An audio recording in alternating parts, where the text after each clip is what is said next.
Hi, everyone. Welcome to the Bertec Knowledge Series. Welcome back.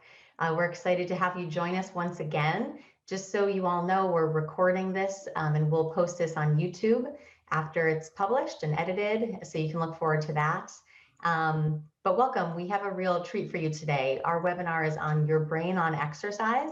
I'm very excited to introduce Ryan Glatt. He's a psychometrist and brain health coach in the Pacific Neuroscience Institute. He introduces himself in his recorded webinar presentation, so I'll leave it at that for now, but suffice it to say, he's definitely an expert on the subject and his presentation is a real treat, so I look forward to that.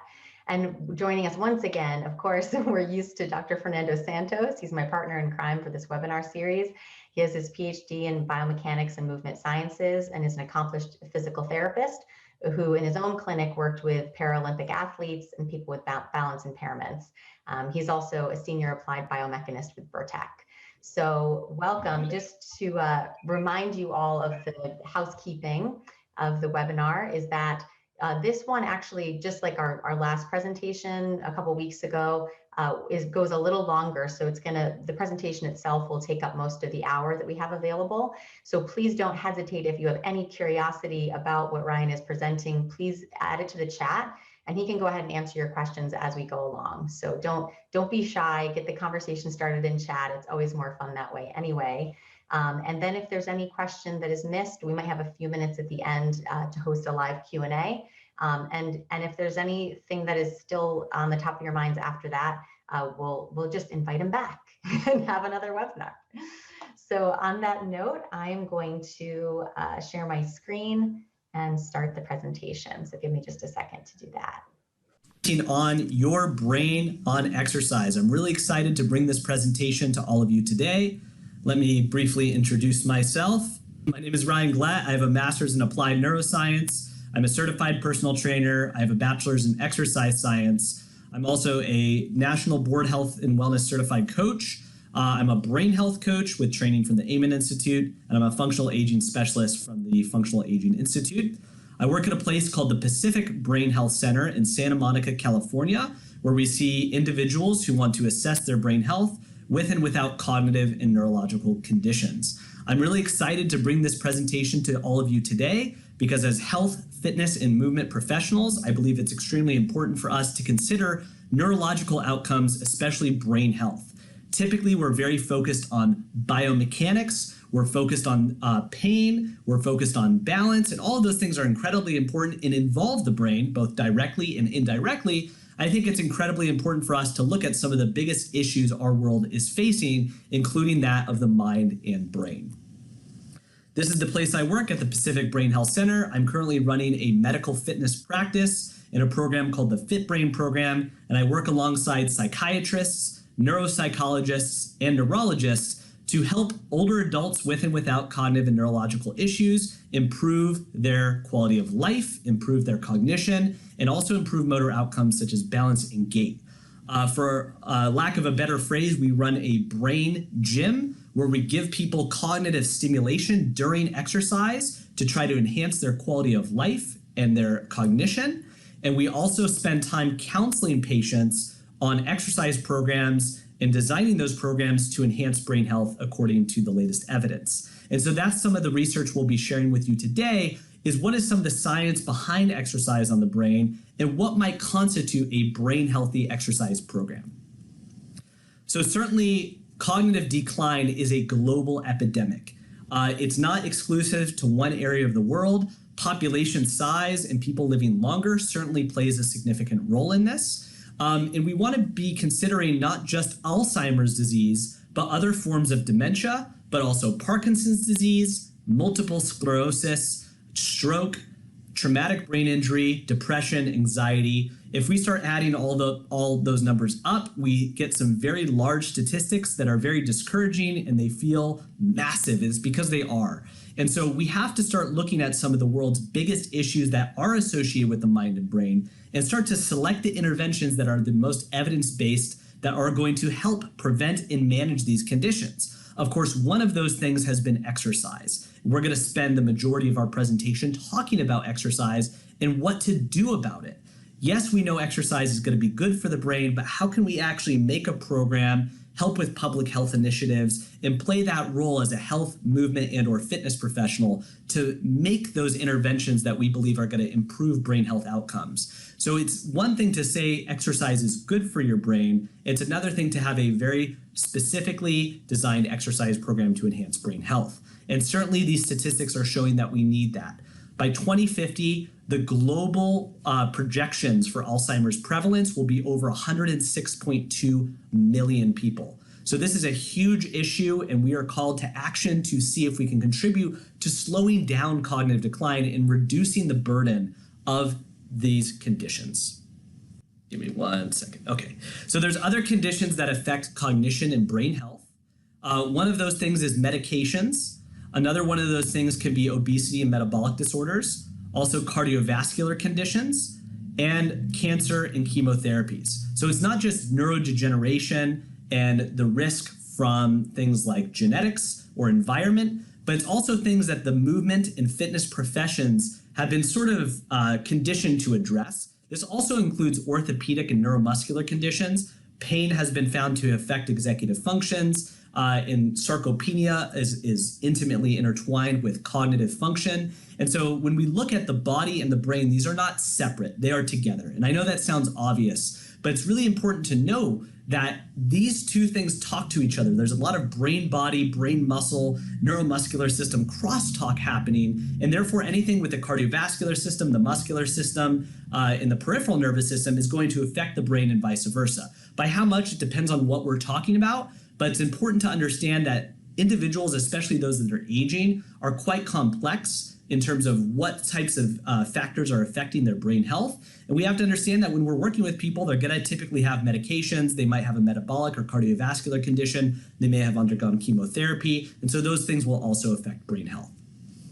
So when we look at the course of normal cognitive aging, it's important to note what's normal and what's abnormal. So on the top, we have normal aging. And normal aging is something that we all hope to have. And when we're talking about cognition, these mental functions that allow for things like thinking, such as attention, memory, processing speed, those things are really important to maintain, but some of those things normally age or change with age. And so for example, processing speed and short-term memory, those normally decline with age.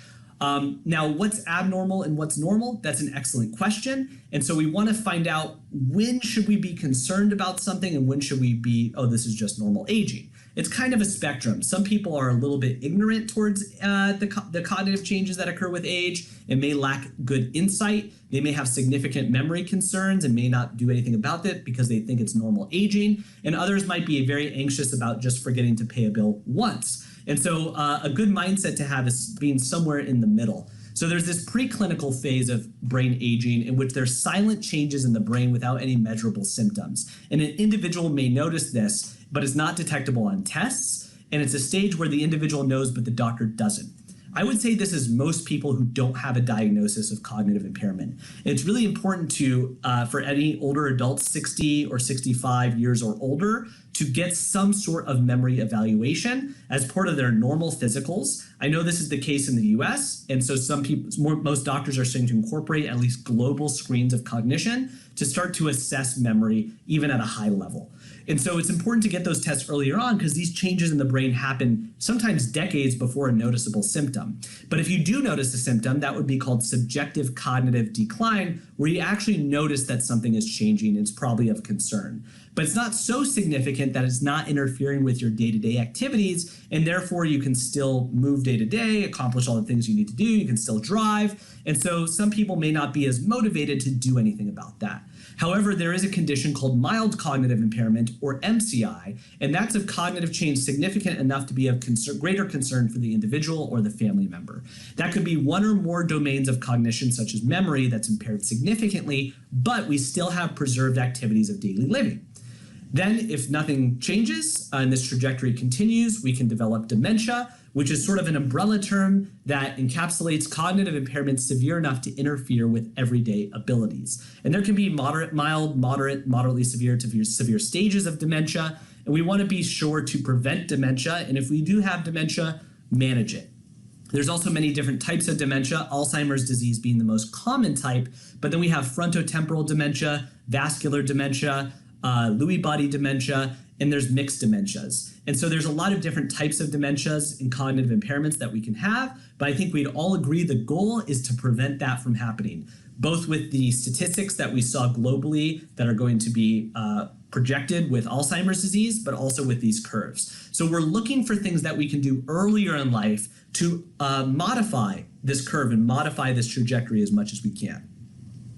Now, how do we do that? Well, luckily we have this inherent ability for the brain to change in response to experiences. This process is called neuroplasticity. It's very likely you've heard that term before. Neuroplasticity relates to the brain's ability to change, and typically the amount of effort that's required to change as we age increases. But with aging, what do we typically see? We see retirement, which represents a removal of kind of continuous cognitive stimulation. We might see increased sedentary behavior, increased risk for pain or falls or orthopedic conditions. And so sometimes, and most of the time, that will lead to lessened movement. And so that, and also lessened cognitive stimulation. And that can lead to it's not a medical term, but negative neuroplasticity, maladaptive neuroplasticity. It's not contributing to the contributions of cognitive reserve, which we'll define in a second, nor is it going to be helping us slow that cognitive trajectory, okay?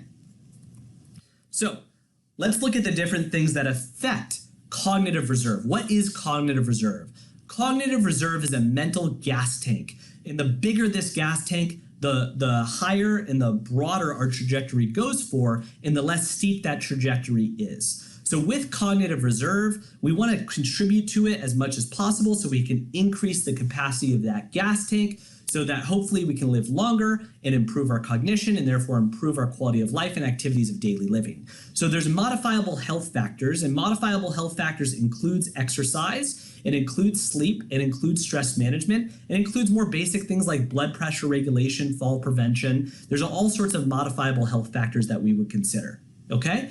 There's also education, although there's a recent paper showing that educational attainment may not matter as much for cognitive health as we once thought.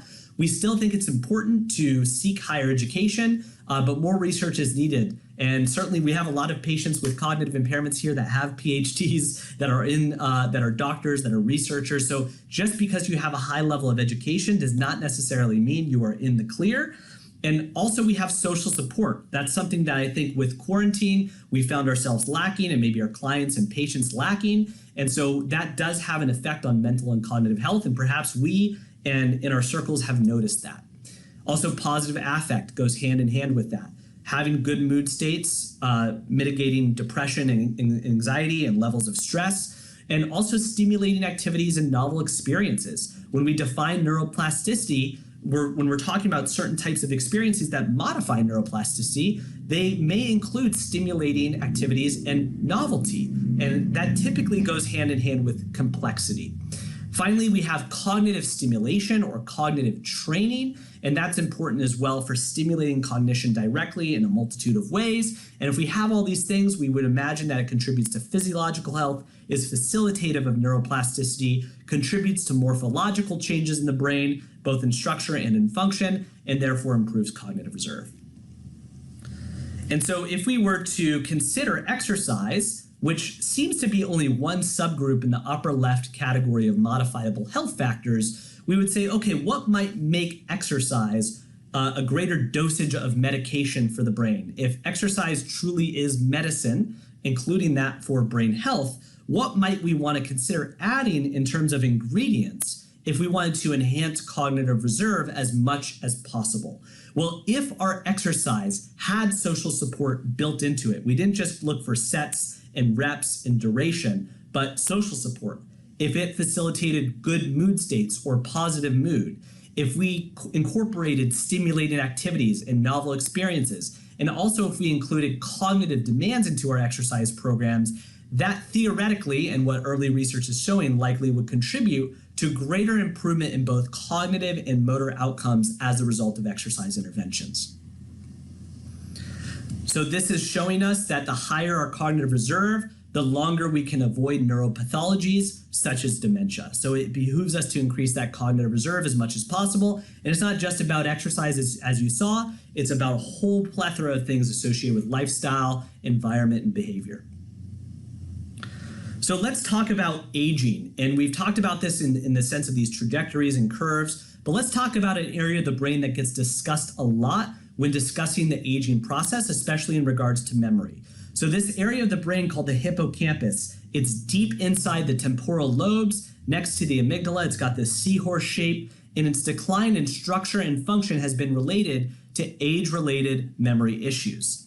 In addition, it's associated with verbal memory, spatial locations. It might even have a relationship with the lower extremities, which is interesting. And it's one of the few areas of the brain where neurogenesis, or the creation of new neurons, is likely. Now, it's very sensitive to lifestyle interventions. So if we have high stress, sleep deprivation, sedentary behavior, it might shrink or decrease in function. We've seen that in the research. But if you have the opposite, good stress management, healthy sleep hygiene, lots of exercise, then you're going to see growth of that area. Now, the neurogenesis in the adult human brain is currently being debated. While it's been shown in animal studies, it's still being debated in human studies.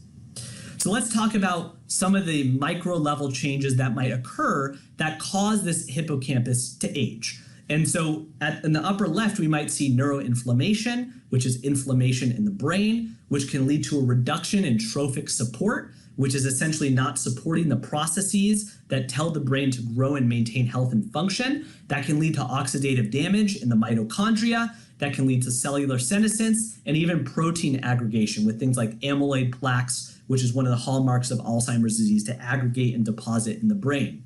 That can lead to decreased rates of neurogenesis, decreased rates of synaptic plasticity, and decreased dendritic functions. These are all components of the neuron, the most basic working unit and cell in the brain, and that can lead to an overall neuronal loss in the brain. And we believe that over time that can contribute to hippocampal atrophy, which is a shrinking in the brain, lead to cognitive impairments, and then neuropathologies such as dementia. And so what are things that can politely interrupt, and hopefully aggressively interrupt this process? Well, that could be dietary interventions, physical activity, cognitive stimulation, and or stress management. And so it's helpful to bring in as many of these things as possible so we can hit the brain as aggressively as possible in a positive way, not in a concussive manner, and try to at least ameliorate, and I use the word reverse lightly, if at all. Actually, I don't use the word reverse, but try to ameliorate or dampen the effects of aging on areas of the brain such as the hippocampus. Okay. And so there's different types of ways the brain can change. There's neurogenesis, which is the continuous generation of new neurons in the brain in certain brain regions, not all brain regions. There's new synapses, and neurogenesis would be considered structural neuroplasticity, whereas synaptic plasticity would be things like connections between new synapses or connections between new brain cells. Synapses are the connections between those brain cells, and they can be strengthened with experience or weakened with non-use. Those three types of categories are what's called functional neuroplasticity. And typically when we talk about neuroplasticity, people think structural, but much of the time functional is what's happening. That functional then lends itself to that potential structural modification in brain regions and networks. Now, a lot of people might think neurogenesis is happening very quickly, and that's both true and false. And even if it does happen, we're looking at a level of significance here. How significantly or how much needs to happen for there to be a significant change in things like brain morphology, brain size, brain function, or cognition. And so we look at something called synaptic modification. We define the synapses a little bit, that bridge between the neurons that sends neurotransmitters to and fro, and there can be changes in those synapses within milliseconds. The branching of synapses and dendrites can take place in several hours. There can be new brain cells within several days, neuronal network changes in several weeks and months, and higher level brain changes in several months and years.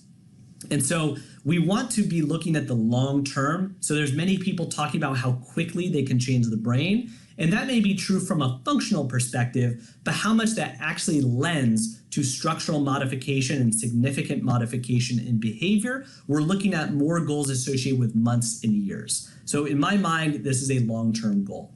is brain health.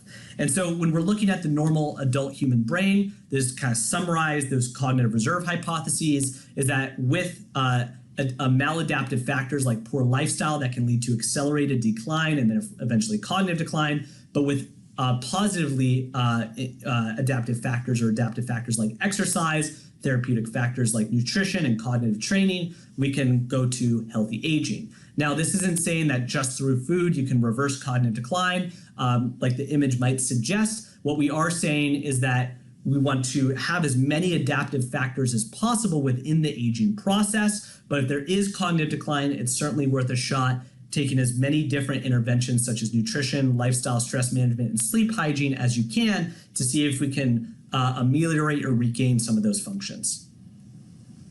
Now let's talk about dosage. So if exercise truly is medicine, we're looking at the dosage of that medication. So is the general recommendation for exercise enough for brain health? And you've probably heard about this. This is for Americans, the Physical Activity Guidelines for Americans, 2nd edition. For substantial health benefits, older adults should do at least 150 minutes or 2.5 hours and 30 minutes to 300 minutes, which is 5 hours a week, of moderate to vigorous intensity aerobic exercise or equivalent. And you've probably heard that before. And so if you have heard that before, you're probably thinking, okay, if I want to sustain as many health benefits as possible, including brain health benefits, I want to exercise at least 150 minutes a week at a moderate to vigorous intensity. However, there's additional brain benefits, and I do want to say that the latest guidelines for Americans does include brain benefits, which is great. It's amazing that we have that. But if we want additional benefits to the brain, if we want a more confident exercise and physical activity plan, we want to add strength training 2-3 days a week, and this category of exercise called neuromotor training. And neuromotor training is less discussed, but it includes coordinative elements, hand-eye coordination, balance and proprioception, and limb and trunk coordination, as well as more cognitively demanding or skill-based exercise modalities. It also includes mind-body exercise, which we'll define that as we get closer. So if we incorporate at least one of these modalities, that's great, but if we incorporate more than one, that's even better. And sure enough, there's research showing that multi-domain exercise programs slow the progression of cognitive decline more than single modality exercise programs. There's also a systematic review showing that 52 hours of exercise leads to improvements in executive functions, an umbrella category of different types of cognitive functioning, and processing speed in older adults, regardless of modality. Now, 52 hours over what period of time? It could be 3, 6, or 12 months. This systematic review did include older adults with cognitive impairments, including those with MCI and dementia, but now there's some more research coming out kind of counteracting some of that research in terms of the effects of exercise in people with dementia. I'm more of an optimist, and there is research to suggest certain interventions can help individuals with dementia. Of course, there's more research that's needed, but what we can say is that the World Health Organization does confidently recommend exercise with one of the greatest recommendations because of its evidence weight for old adults without cognitive impairments to slow and prevent cognitive decline, and more mild evidence for those with cognitive impairments. Okay. Let's go to the next slide here. So what are the different ways that exercise can affect the brain? In reality, there's a lot of different ways. And I like to summarize this because typically what we hear in the media or we hear from a book is, oh, exercise increases blood flow to the brain. Or we have brain-derived neurotrophic factor, which is BDNF, that helps the brain grow new neurons. Or the brain grows the hippocampus. The brain improves cognition. And when we hear those types of reports, it's typically on 1 or 2 studies. Sometimes it's on a systematic review, but typically it's 1 or 2 studies. And it's very mechanistically focused, and it's about a singular mechanism, blood flow being one mechanism. And so we associate the benefits of exercise in the brain with that one mechanism. But in reality, the brain and the body are extremely complex, and so it's important to have these different levels in which exercise affects the brain. So let's explore those different levels so we can get a really complete picture of how exercise affects the brain. We have the macro level, which is the brain as a whole, which is structural changes in size or functional changes in brain electricity and brain networks and how the brain communicates with different parts or within a certain region. We also have micro level changes. So that could be the expression of molecules, hormones, or proteins such as BDNF or brain-derived neurotrophic factor, which has been called miracle growth for the brain. But in reality, there's other types of growth factors that play a role in the positive influences on brain and behavior.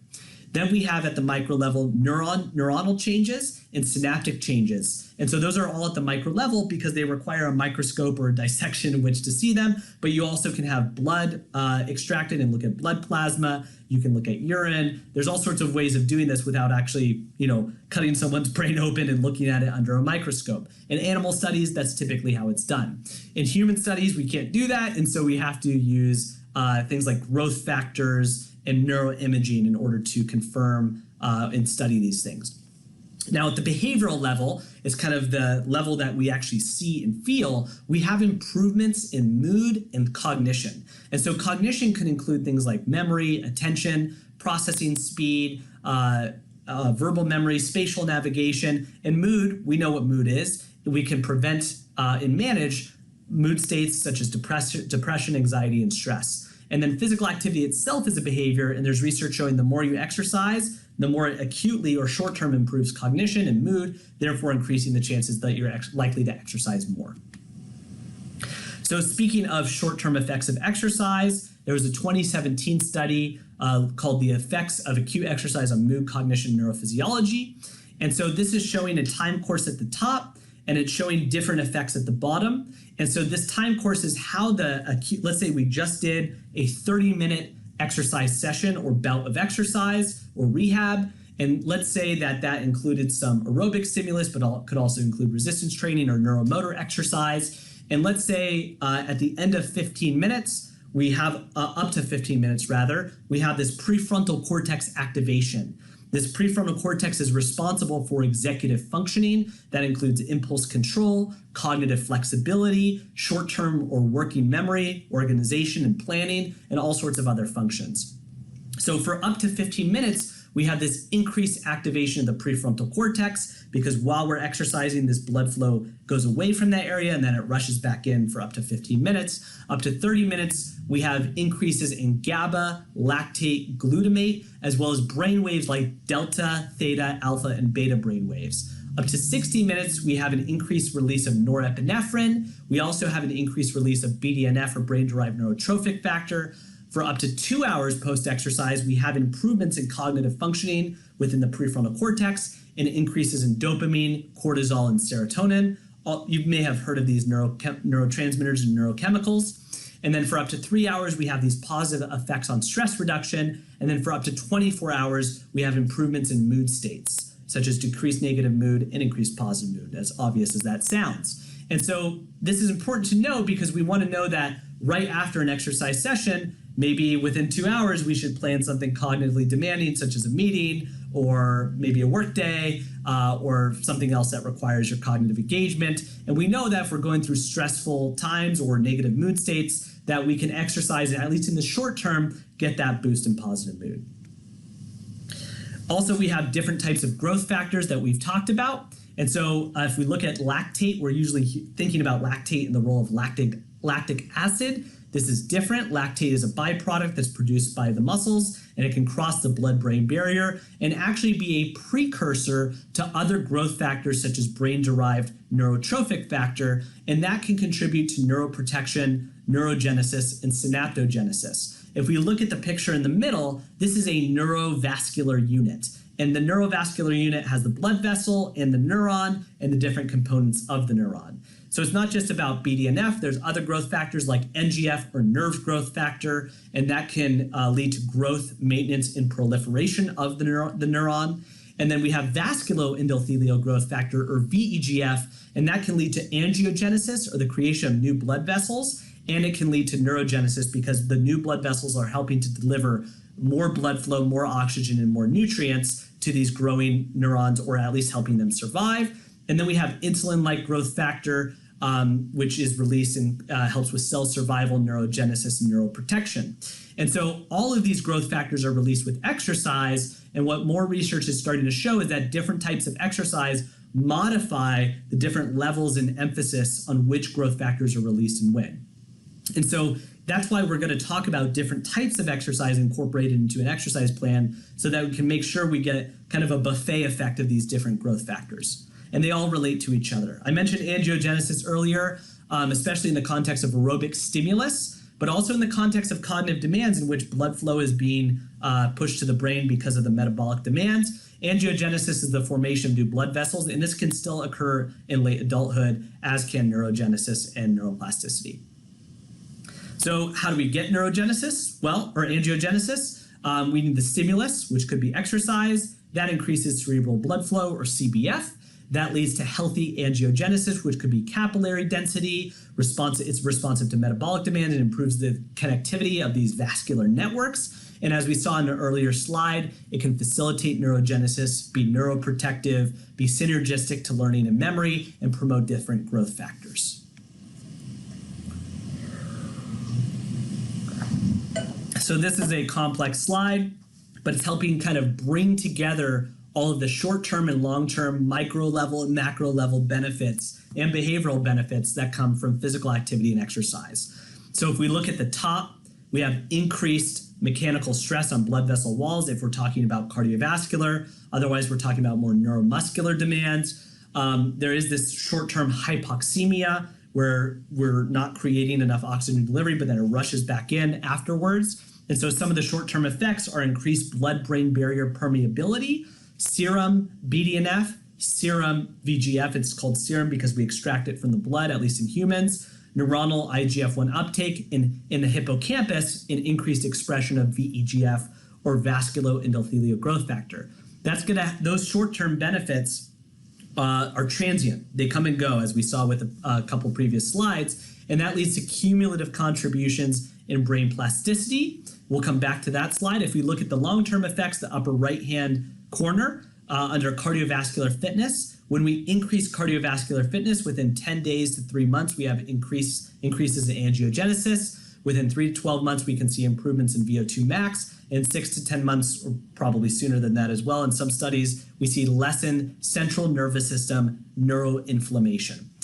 That can lead to improved cerebral circulation, blood flow in the brain. That's also reflected by an increase in serum VEGF within 0 to 4 weeks, increased cerebral blood volume up to 3 months, growth factor signaling from 3 to 4 weeks. That can lead to neurotrophin upregulation, hippocampal brain-derived neurotrophic factor between 0 to 8 months. And these PKB and Krebs activation, if you remember the Krebs cycle in studying exercise physiology, that activates within 2 to 8 weeks.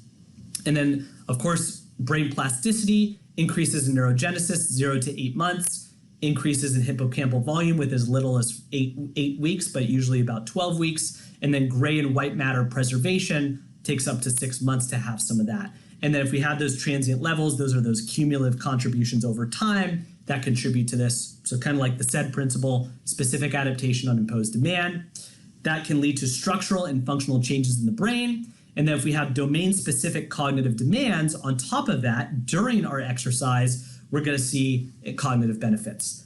Even without that, but there's new research showing that if we add cognitive stimuli, especially cognitive stimuli that may be domain-specific, while undergoing our exercise programs, there may be enhanced effects. Okay, very complicated, but thank you for sticking with me, and I want to give you a greater appreciation for how complex this stuff truly is. This is why I get so upset when people say, oh, the reason exercise is good for your brain is because of blood flow. We now know it's more complex than that. There's also benefits to mental health as the result of exercise via increased energy, improved confidence, improved mood, increased sleep, increased self-esteem, and reduced stress levels, if I haven't mentioned that already. And so all of these things are important to consider because as we can appreciate, there's a lot of mental health issues and prevalence of mental health conditions. And so we want to consider the benefits of exercise on mental health. While we're not talking about specific exercise prescriptions or recommendations for mental health, there are great researchers and great information out there on how to work with individuals with mental health conditions and how to facilitate and prescribe the right exercise programs. Now let's talk about the differential effects. We're saying exercise and physical activity in a very broad way, but there are differential effects on the brain with different types of exercise. And so we probably know this from or appreciate this from a physical standpoint, but we typically don't talk about it from an exercise standpoint. We really want to appreciate that there's different types of exercise out there and different acute variables within those modalities of exercise, and therefore there's likely different effects that we can get from those. And so when we talk about resistance training, what might be some of the unique benefits of resistance training? Well, there's systematic reviews showing that there seems to be structural and functional improvements in the frontal lobe of the brain with resistance training. That leads to lower white matter atrophy and lesions, and white matter is a type of tissue in the brain that's myelinated. Myelin's this fat-based wrapping around the neurons in white matter that facilitates the speed of a signal. And then it also includes improvements in executive functions. We defined it earlier, and we could summarize it as the CEO of the brain. And so resistance training seems to have this unique effect on the frontal lobe. It also has an effect on the hippocampus, as does aerobic exercise. When we hear about the effects of increasing hippocampal volumes due to exercise, it's typically as the result of aerobic exercise. However, there's more research showing resistance training affects that region as well, the hippocampus, but resistance training seems to be emphasized within the frontal lobe.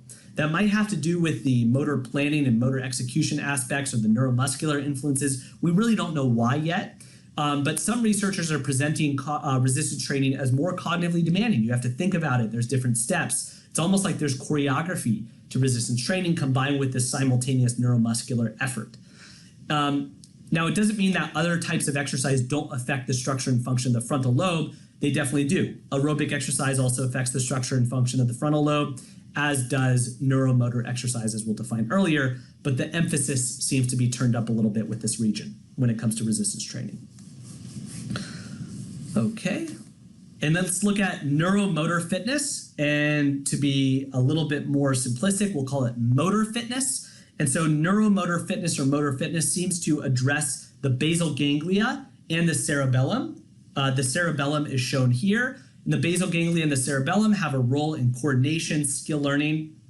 And so when it comes to these specialized skill-based pathways, when we learn new skills, it seems to mediate cognitive improvements. And there is some research showing that in the basal ganglia, for instance, in the deeper centers of the brain, that's the area of the brain that's affected by Parkinson's disease, motor fitness seems to affect that part of the brain in a more profound manner than aerobic training does. It doesn't mean that aerobic training doesn't, it's not exclusive, but there seems to be this enhanced effect on motor fitness with the basal ganglia. And so I'd like to say, are you always clumsy, or you just never trained this coordinative element, this motor or neuromotor fitness? And so if I said I've always been weak my whole life, you'd probably say it's probably for a lack of training. Or if I have poor balance, and I say that's a characteristic that I have, you might say, oh, well, have you trained balance training?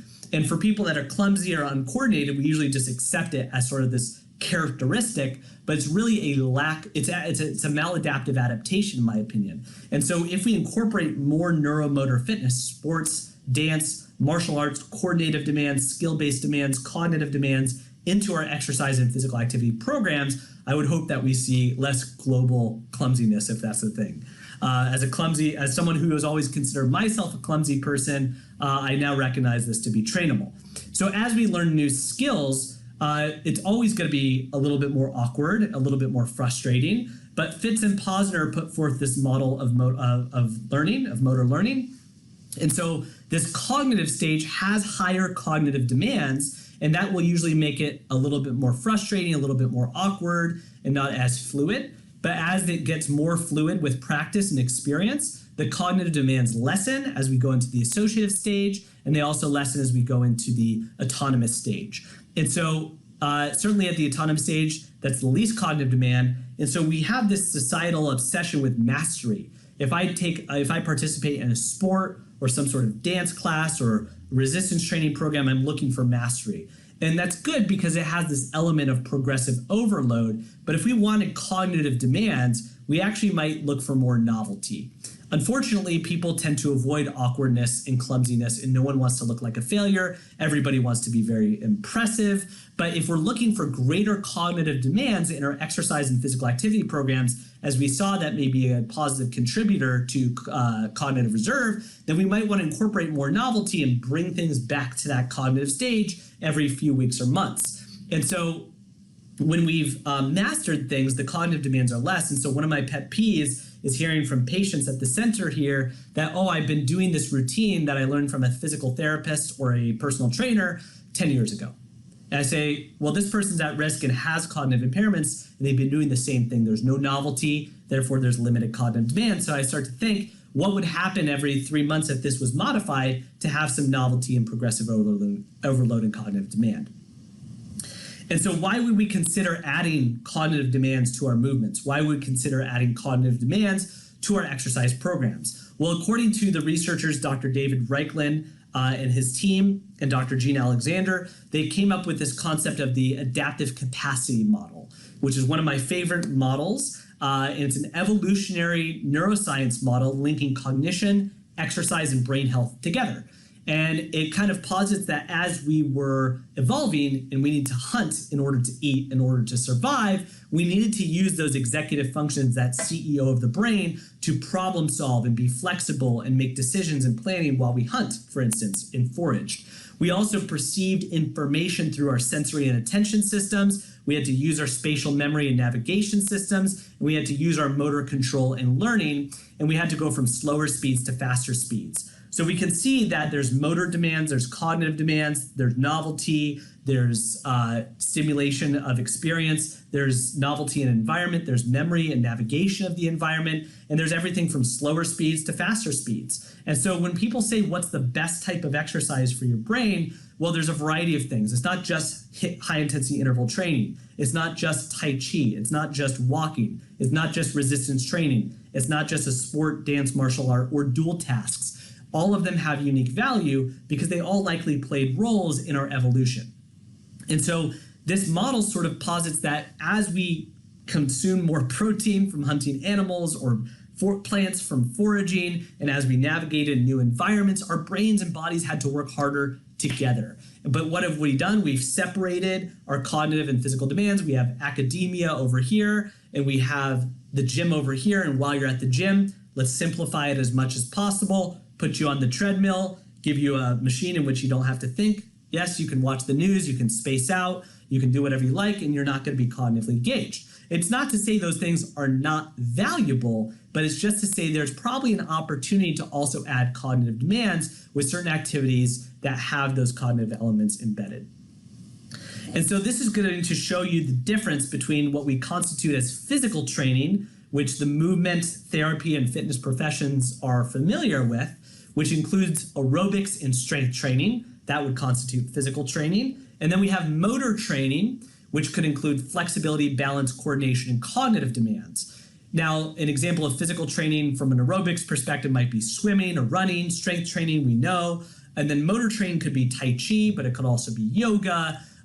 It could also be Pilates. And if we have specific skills that we need to learn and we need to execute upon, where probably aerobic and motor demands are present at the same time, both metabolic and neuromuscular demands are present at the same time, we end up with activities like tennis, dance, martial arts, ping pong even, and those things tend to have dual tasks where you're thinking and moving at the same time. So yes, we can participate in these modalities, but also we can incorporate cognitive demands into our exercise programs in order to elicit these dual tasks. The example given here is counting backwards while walking. I actually don't recommend that because that is part of an assessment that is used to assess dual task ability. I don't recommend that as the exercise, but there's a variety of ways to get dual tasks, which I typically cover in a different webinar, but I will mention briefly in this one. Now, just to summarize all of this, this is the kind of culmination of a bunch of different research studies I was looking at, about 60 different articles that had these regional specific approaches and effects in the brain, as well as functional, differential, functional, and structural benefits to the brain as a result of different activities. And so the activity shown here is not saying this baseball only affects the parietal lobe. but rather the red area shows the area of the brain, the black text shows the types of stimulus, and the red text shows the benefits. We're not going to spend a whole lot of time on this, but what I want you to take away from this is that different types of activities and stimuli and skill and metabolic demands and neuromuscular demands likely have differential effects on different regions of the brain. And so if we wanted a whole brain exercise program, we likely want a variety. But if we're also working with individuals with neurological or cognitive conditions, there's this opportunity for what's called precision medicine. And with neuroimaging and clinical oversight, we can maybe address these different regions of the brain if we know you have a functional or structural deficit in one of those regions. At least that's the hope and that's the thought process. And if not now, that's the future. Hopefully the near future, because these neuroimaging tools are available and hopefully they just get more affordable and accurate over time. And so when we're looking at these different regions, if we're looking at the frontal lobe, for instance, we want cognitively demanding activities, open skill activities, which are things that are unpredictable, resistance training, as we've talked about, and even mind-body exercise. If we have those, research shows they can lead to increased gray matter and also white matter, improved executive functions, more efficient brain activity. When we're looking at the temporal lobes, that seems to be responsive to both cardiovascular exercise, but also resistance training, generalized physical activity, improved learning and memory, increased neurogenesis, increased hippocampal volumes, and the like. When we're looking at the parietal lobe, this integrates sensory information. So visuospatial, sensory, and object-based demands may increase white matter, sensory network activity, and task switching. The occipital lobe processes visual information. So visual spatial demands, visual attention demands, motor control and learning can increase white and gray matter, improve visual skills, and increase volume and function. And if we're looking at the cerebellum, coordinative exercise, skill-based exercise, open skill activities, once again, those are unpredictable activities, can increase cerebellar volume function, coordination, attention, and higher nerve cell and blood vessel volume. More research is needed, but we can appreciate we want a myriad of things to incorporate into our exercise and physical activity and rehab programs so that we can elicit the greatest brain benefits. Okay, let's talk about exercise prescriptions. We've talked about the 150 minutes a week to 300 minutes a week in the different modalities, and let's review those. So we have aerobic training. There's also subtypes such as steady state training, interval training. We have strength training, which could be closed skill, which is something you don't have to think about like on a machine, or open skill, which could be functional training using more open chain or open skill exercises. And then we have motor and skill demands such as sports, dance, and martial arts, as well as mind-body exercise such as Tai Chi, Pilates, Qigong, and yoga. And so we kind of want each one of these. So here's a very simple exercise program. Let's say we have a sedentary patient or client and we want to get them moving more, but we want them to check off that minimum 150 minutes, but we also want a variety of those modalities because as we learned from this webinar, that would be more beneficial than a single modality. So how would we do that with a very simple program? And let's pretend you're not facilitating any of these sessions, you are just prescribing or recommending this program. So let's say Monday and Friday, we do aerobic exercise bike for 30 minutes. And we do that for about a 6 to 8 out of 10 on the intensity scale using a rate of perceived exertion or RPE. And then let's say we do weights. We do a resistance training program for 30 minutes, also at a 6 to 8 out of 10 on the intensity scale. On Wednesday, we might do dance. Let's say we do Zumba. We do that for 60 minutes, 4 to 7 times a week, or 4 to 7 times a week, 4 to 7 out of 10 on the intensity scale. And then let's say Saturday, we go for a nice brisk walk for 60 minutes. As simple as that sounds, you are meeting the 150 minutes a week. You are getting all three different modalities, and you may not even be working with a movement or fitness professional at this time, but hey, you're hitting that. And so what I often see is in the movement, rehab, and fitness professions is that we only focus on the things that we are facilitating for people. And that makes sense. We have a skill set, they're in front of us, but especially in the context of brain health, we want to be thinking what they're doing when they're not with us. And it's not just the stretches or the home exercise program, it's the whole exercise prescription or program as a whole. And so that's why I think we need to practice and incorporate more of this exercise programming and exercise prescription skill set that is part of our professions, but just isn't exercised as often, pun intended. Now, let's say we have an exercise and physical activity program, and this person's willing to commit 7 days a week. And let's say this program is for them wanting to improve their attention, and a program might look different if they wanted to improve their memory, for instance. And so let's say they're willing to contribute 7 days a week. They want to improve their attentional abilities. They're a 65-year-old older adult, and they don't have any cognitive impairments, although dementia runs in their family and they want to prevent it as much as they can. So let's say Monday, Wednesday, and Friday, they're going to do a multi-component training program. AT means aerobic training, RT means resistance training, and we know what balance training is. And so let's say they're going to spend 20 minutes of each of those types, 20 minutes on aerobic training, 20 minutes on resistance training, 20 minutes on balance. That's 60 minutes total. That's 20 minutes per type, and you can say do that at a moderate to high intensity, Monday, Wednesday, and Friday. Let's say we do a mind-body exercise, something slower, more restorative, such as Tai Chi, Tuesdays and Saturdays. And let's say we do a more metabolically demanding neuromotor activity, such as dance, and we would do that Thursdays and Sundays. You can see that they're well over, I think this is about 320 minutes. They're also checking off all three modalities. They have a metabolically demanding neuromotor activity. They have a mind-body neuromotor activity, Tai Chi here, and they're checking off all three boxes with the aerobic training and resistance training as well.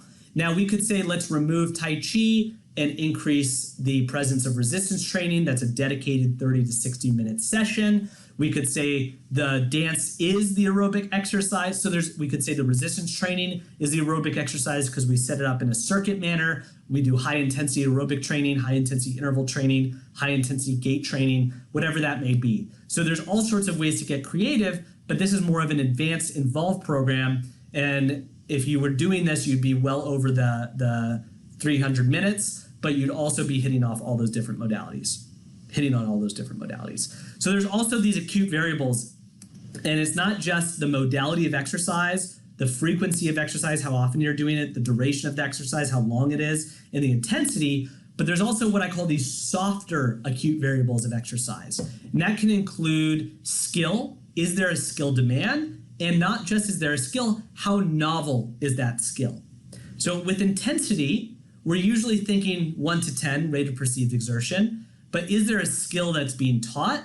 On a scale of 1 to 10, how novel is that skill? 10 being the most novel, 1 being the least novel. And you can also ask, how cognitively demanding is that skill? 10 being the most cognitively demanding, 1 being the least. So we're used to asking about physical intensity, but not so much about novelty or cognitive demand. And then the environment. Is it indoor? Is it outdoor? Is it virtual? Is it in person? Is it in a group? Is it in a one-on-one setting? Or is it sort of self-administered? And so I'm not going to say one is better than the other, but what we do know is that environment plays a role likely in the effects.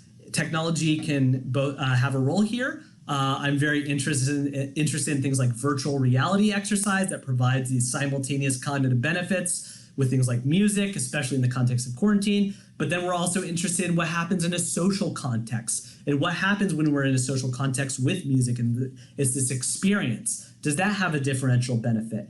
And the research is disparate, but we're finding that these acute variables all play a role. And so there isn't one best form. There's no best equation for brain health and exercise, but we can appreciate these things have an effect.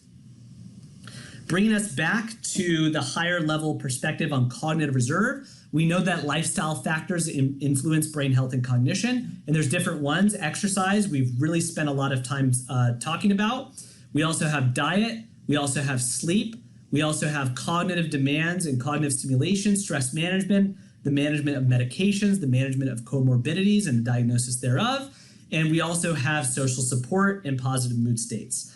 Lots of things to consider. And so if you are a physical therapist, if you are a personal trainer, it's always great to add some things like skill sets like health coaching to your skill set. It's also great to collaborate with sleep medicine doctors and health coaches and nutritionists and occupational therapists and other sorts of physicians and specialists and support staff thereof that help to manage all of these things so that we can look at managing brain health over the lifestyle for an individual, and individuals are complex, humans are complex, and so we got to look at integrated care and integrative management for brain health.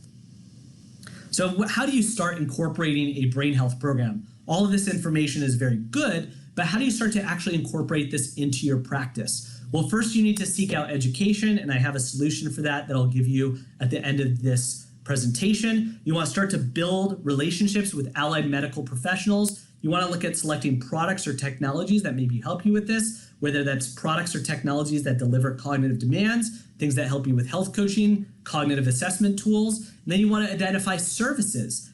Can you provide brain training services, brain fitness programs, health coaching for brain health? You want to test within your community or a client base or patient base and iterate upon that. So I do have a course called the Brain Health Trainer course that is now available, and it's approved for various CECs from various organizations. It's also available within the American Council on Exercise's brand new senior fitness curriculum. It's the second half of that course, and so it incorporates aspects of brain health, discussing what is the science behind exercise in the brain, how can you start to create exercise programs for brain health, and how can you start to assess individuals within your practice to modify their programs, make them more specific, and how can you start to incorporate cognitive demands and dual tasks into your exercise programs.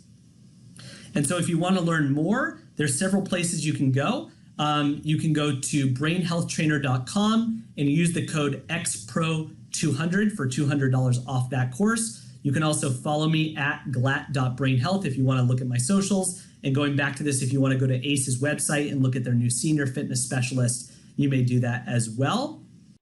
Thanks everyone for your attention. Great. Thank you so much, Ryan. That was a super holistic view on the impacts on brain health and really fascinating stuff.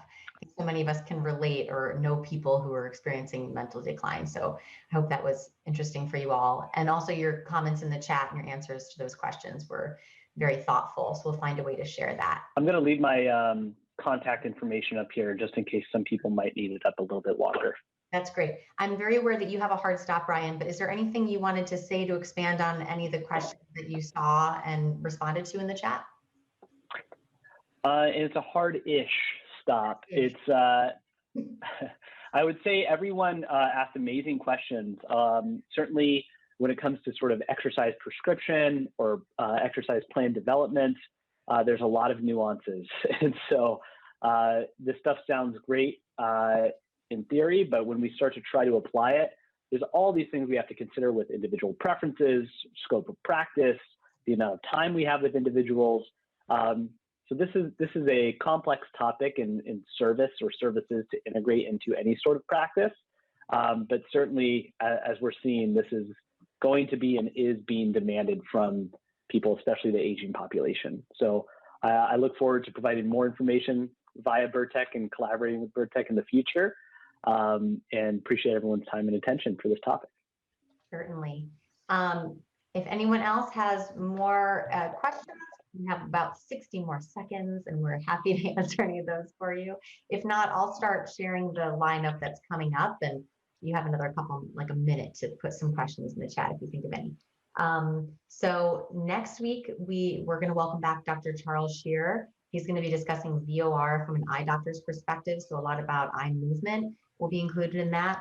And then following that, at the beginning of June, we're going to be on somewhat of the same subject of the VOR, and Dr. Cameron Vereen will be presenting for us on tests of VOR compensation, like the dynamic visual acuity test and its clinical application. So stay tuned for that. I'll be adding a calendar to the Bertec website under education, so you can enroll there if you're not getting the emails. And of course, please subscribe on the Bertec HQ YouTube channel. We're starting to host our library there. There is one more question in the chat, Ryan, if you have an extra minute, or even two. Got it. Got it? Want to address that one? Oh yeah, I'm on processing speed. Yeah, I'd like to thank you, Ryan. Really good presentation, and we're looking forward to in the future have you back here talking in different topics. So for everyone, I just put the link of our Bertec YouTube channel there. So this talk will be there soon, and the other past webinars are there too. So please go check that out. And we are also in Twitter with our Bertec HQ. Yeah, thank you all so much. I think we've got everything. So we'll wish you all a good day and good health, and go and exercise. Thanks. Thank you. See you all next time. Thanks, Ryan. Thank you all. My pleasure. Bye-bye. Bye.